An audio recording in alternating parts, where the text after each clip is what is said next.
Welcome to the University of Michigan Dentistry Podcast Series, promoting oral health care worldwide.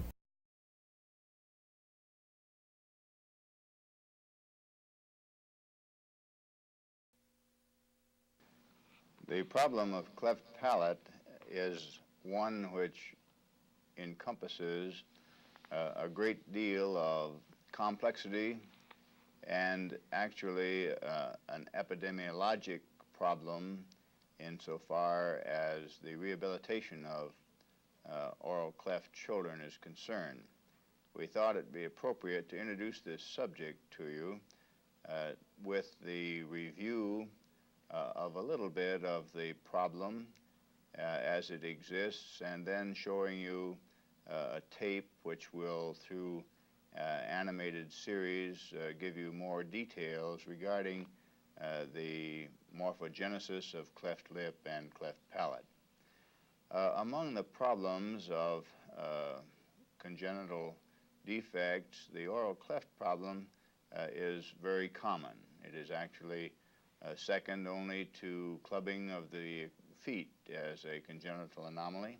It is more prevalent than congenital heart disease and many of the other problems that we are faced with. The cleft involves a situation that can be seen, can be felt, and can be heard. And as such, it requires a great deal of services extended over a long period of time in order to give each child who has this problem the benefit of our knowledge and skills through multiple disciplines in the health professions and in those other aspects of education and environmental improvement that can be of benefit to such children. The problem of cleft lip and cleft palate necessitates a team approach and the coordination of that team. So we have with us today the coordinator of our cleft palate team, Ms. Holdsworth, Debbie Holdsworth, who is a graduate of Eastern Michigan University and has been with our cleft palate team in the position of coordinator in an effort to bring all of the services that are necessary for these youngsters into one place and one time. We are believers in the idea that it is a team game and that the child must be seen appropriately by each of the members of the team.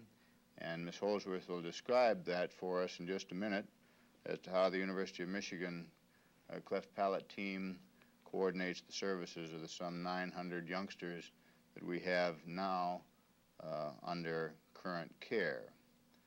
The surgical services are early. Those and the pediatric services come first.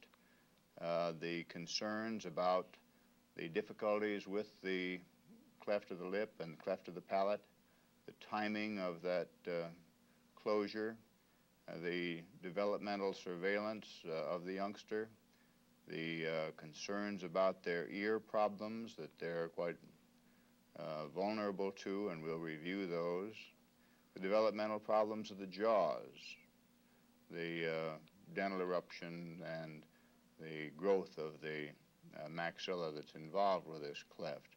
These are all big problems. The child's speech development and the needs for special assistance in speech therapy will be a part of this.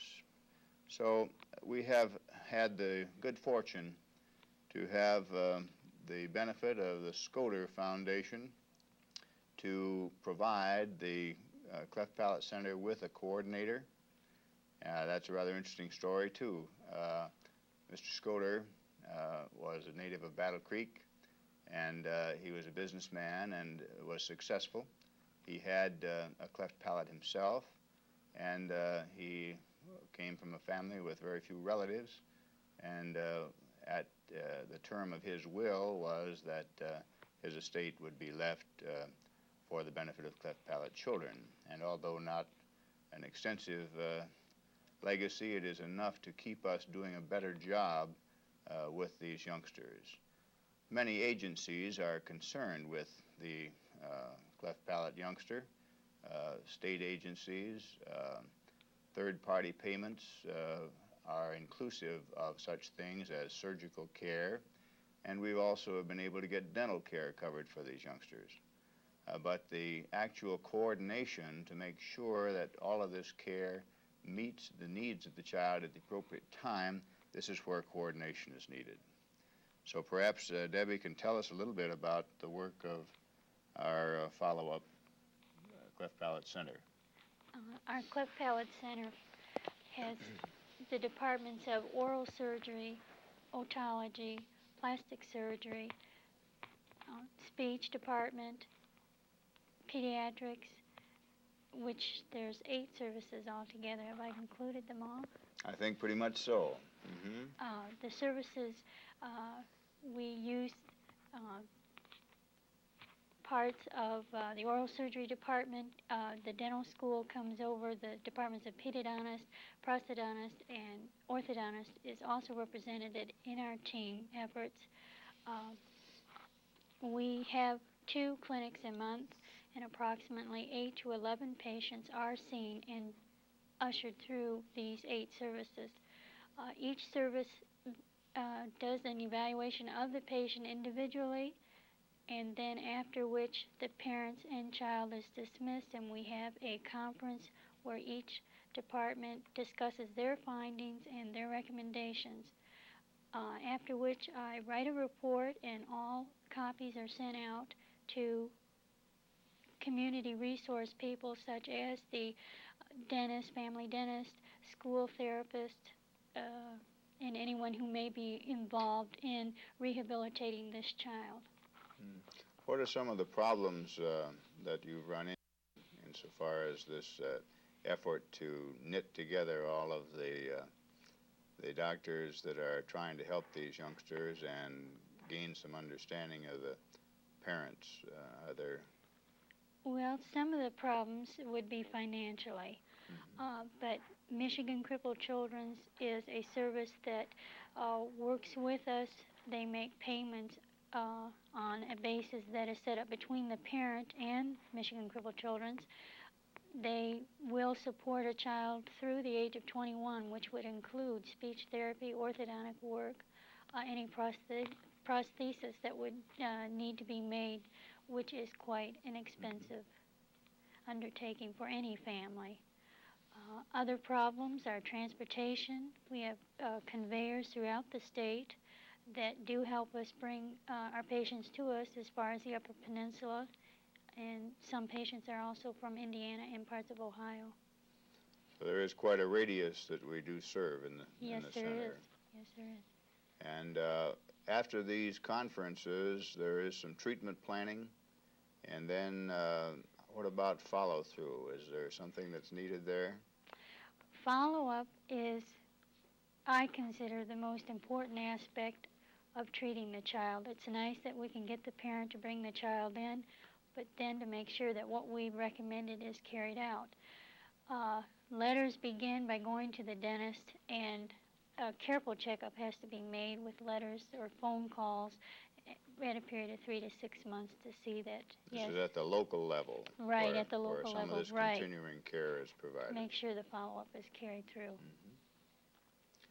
Well, Ms. Holdsworth's been doing an excellent job in this very important effort to try to bring the recommendations that are made at a time of an examination to fruition in the care of the child. And there are many potential slips and opportunities for misunderstanding as one deals in different family situations. She's done an excellent job and has a particular and unique empathy that is helpful in that we, over the years, were able to be of some help to her, and so she understands it perfectly. Debbie did have a problem initially with a cleft lip and cleft palate, which she has overcome totally and completely and is now able to help others get through some of those difficulties. Our records at the University Medical Center go back a long way, and I was able to get her chart out to indicate some of the stages along the way, and perhaps that would give us an opportunity to think about the initial problems of oral clefts. The most common type of cleft is the one shown here, and this is the unilateral complete cleft, and is the picture taken at about 2 weeks of age of Miss Holdsworth. I suppose I shouldn't read the date down here, should I, Debbie? Anyway, Debbie's not, she's legally an adult, let's put it that way. And so the cleft was unilateral and wide. The lip was repaired in infancy.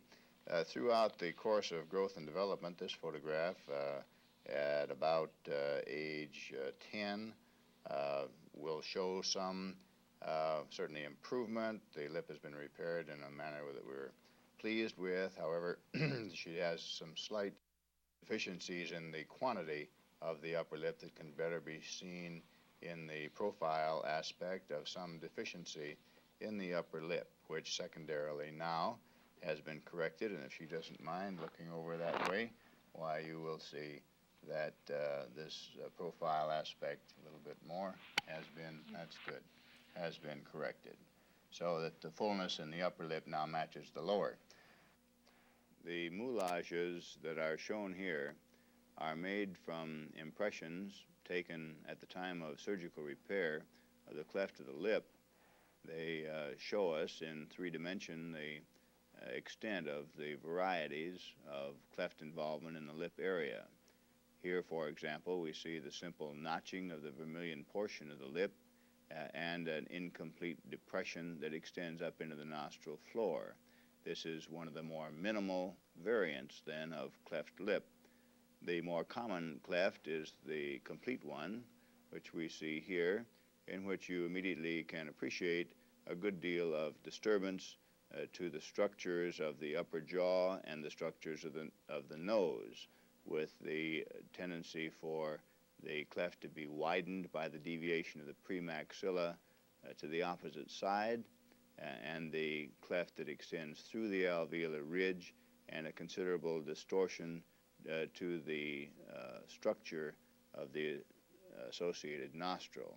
Nasal cartilages are considerably distorted, as you see. And then the most complete cleft is the bilateral one, in which the growth differences that are registered here over a long period of time bring the premaxilla way forward, small portion of the central upper lip, the prolabium, in front of it, and the two segments of the lip then kind of falling back in behind the projecting premaxilla. This is the most complex of our oral clefts with which we have to deal. The involvement of the palate is the lack of any partition between the nasal cavity and the oral cavity, and here we see a cast of a relatively wide cleft of the secondary palate, or the hard and soft palate, where without any partition you're looking up into the nasal cavity and see the several structures that are portrayed here in the midline, the septum and vomer here, the turbinates seen laterally. Even back here there is some adenoid tissue that is registered in this particular impression, which is a good one.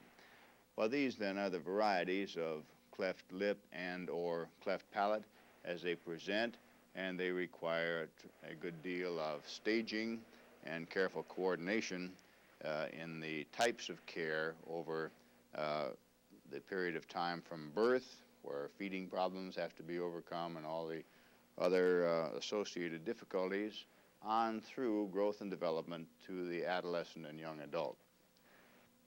In introducing the subject of cleft lip and cleft palate, then we've tried to indicate to you that it is a problem that can be seen, felt, and heard, and that requires the services of many people over a long range of time. That coordination necessarily must be planned, and there must be follow-through.